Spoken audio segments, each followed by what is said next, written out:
Hello, I'm Brigantia Blackbird of Blackbird's Brew. Happy Thursday, and welcome back to our series, Witch Life. Throughout the month of February, we are focusing on the witch's heart, and today I want to talk about regeneration because there's not a soul on earth who hasn't shed their tears, experienced loss, heartbreak, some truly awful, horrific breakups with people who, we wish we hadn't let get away, people who we didn't know why they went away, and then others we were glad to get rid of.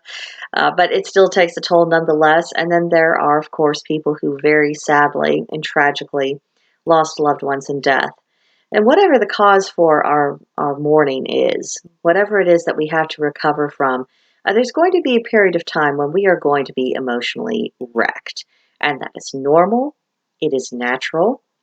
It is part of the process that honestly has to happen. Uh, it's it's just something that we have to deal with as human beings. And it can be a great temptation for people in the craft to try to spell themselves out of depression or out of heartache or anything else. But you soon learn that that's not the way that magic works. And just like taking a pill to mask the symptoms, it doesn't do anything to treat the cause. Sooner or later, we have to look to how we can repair the damage that was done and learn how to move forward in life. So let's talk about moving forward. And I think in order to do that, we first need to make sure that we aren't self sabotaging or blocking our own healing process. One of the biggest self sabotagings, and I've observed this, in my own life and in other people's lives that I've, known, is that people get stuck. They are still stagnant. They're holding steady in the former pattern. They're essentially living their life exactly as it was before they lost their partner, only their partner is there. So they are constantly being aware of the hole that that person has left in their wake. And that's just no good. That's just no good. Your life is not the same. Therefore, you shouldn't be living it in exactly the same way. And honestly, you need to realize that you're not the same either. You have been affected by that person. You've been influenced by them. You have, developed or not developed in certain ways as a result of the influence of that person. You need to figure out who you are now. And it's also important to have some reminders around yourself that things are different. So if that means you need to rearrange the furniture, paint a wall, do something else, maybe you want to take up an interest that the other person wasn't interested in. I mean, for example, if, God forbid something happened to my husband, as part of my recovery from the mourning process, one of the first things I would do is to find a class for ballroom dancing or Latin dancing. Sign up because I've always wanted to learn how to do those things. And my husband's interest in dancing of any kind is at an absolute zero. That's something he will never do with me for as long as he lives. So if I lost him, that would be one of my ways of saying, okay, life is different, and I need to go into a different direction. Another thing that would definitely happen is that something would be getting painted red. In fact, something that he would have specifically forbidden me to paint red before would be getting painted red. And again, it would simply be as another visual reminder that things are different. And so I need to evolve and live life a little bit differently as I'm wrestling with the wounds of that loss. And it would be a huge loss, as anyone who's experienced that or who fears it, would know. Another thing we can think of is, are we keeping souvenirs from that past relationship around? Maybe not the best of idea. How many pictures do we have of that person on our phone, and how often are we looking at them? Staring into the eyes of the person who left us or the person who we decided to break up with, probably not a good idea. That's not going to help you move forward. It's going to keep you standing still. And that's not going to lead to you living life again. Think about that. And definitely if you still have their old clothes, I mean, give them back to them, donate them, do whatever you have to do. Just get them out of your physical surroundings. They don't live there anymore. And don't set yourself up for that self-sabotage of hoping, well, maybe they'll come back, or maybe we can work things out, or maybe we need to be taking charge of our lives instead and building up something new that has the potential to be good, and not mourning something that has already run its natural course and ended. Learn to let it go.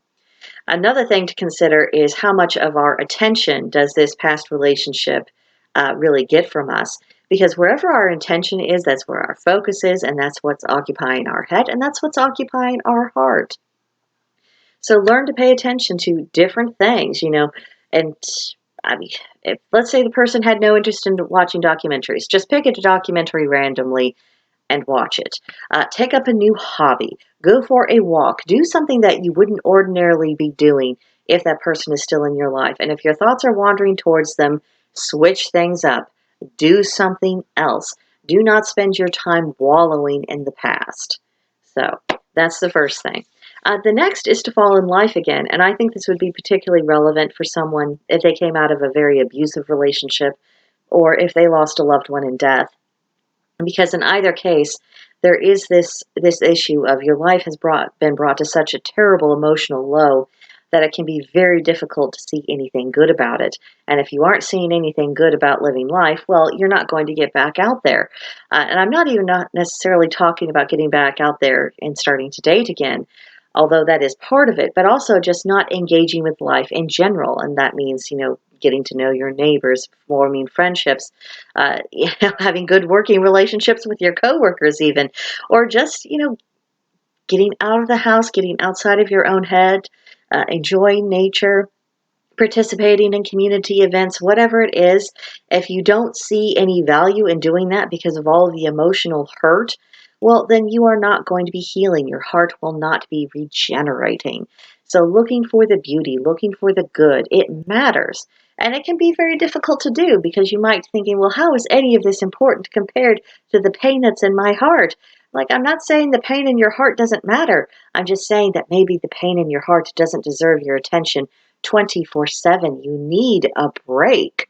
No one can focus on anything, all of the time without it having unfortunate consequences to the rest of their lives. If someone was only focused on work, well, that would drive them absolutely mad. If someone was only focused on, the latest trends or celebrity gossip, well, we have daily proof of what that does to someone's character and whether or not they're even interesting to talk to. You just can't stay stuck and stagnant on one thing all the time. So branching out, seeing good things, it's all part of that healing and that recovery process.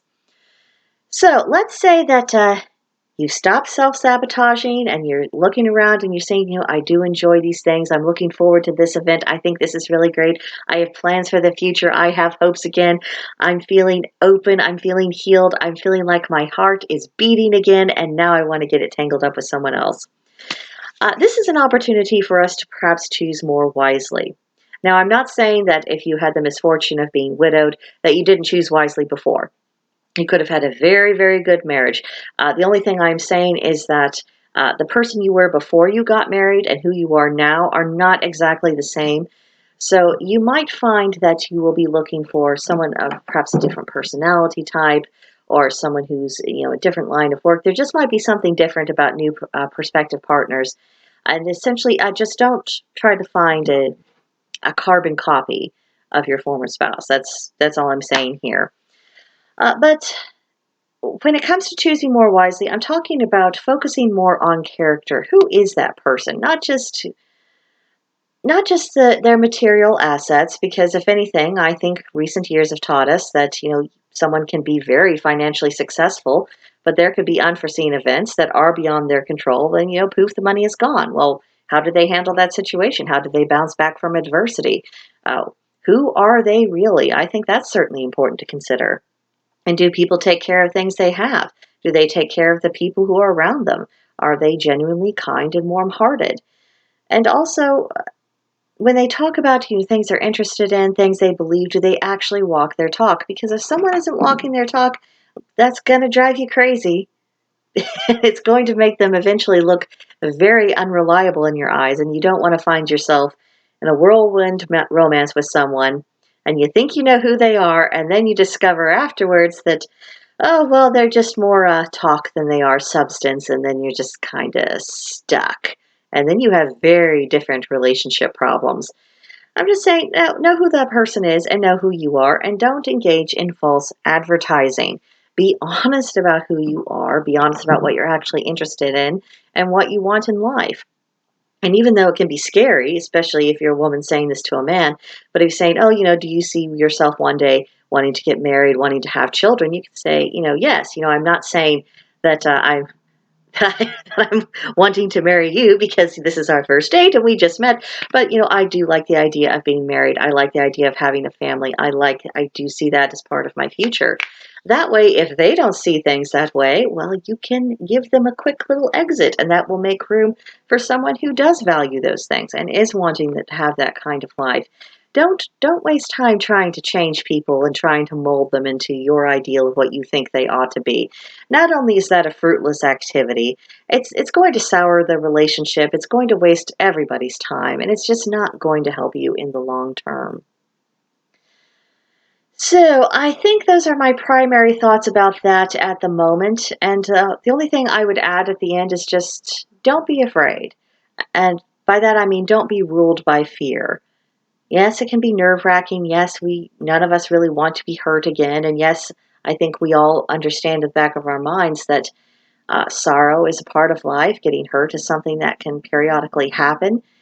But don't let the fear of that deprive you of having something good, or at least trying to, or building up your life into such a way that you think it is a life that is worth having. Don't let the fear win. So, if you'd like to carry on this discussion, I hope you will come see me at Blackbird's Brew on Discord. There's a link to join in the description box below. In the meantime, leave a comment, like the video, and please subscribe to the channel. And I'll see you in the next one. Bye.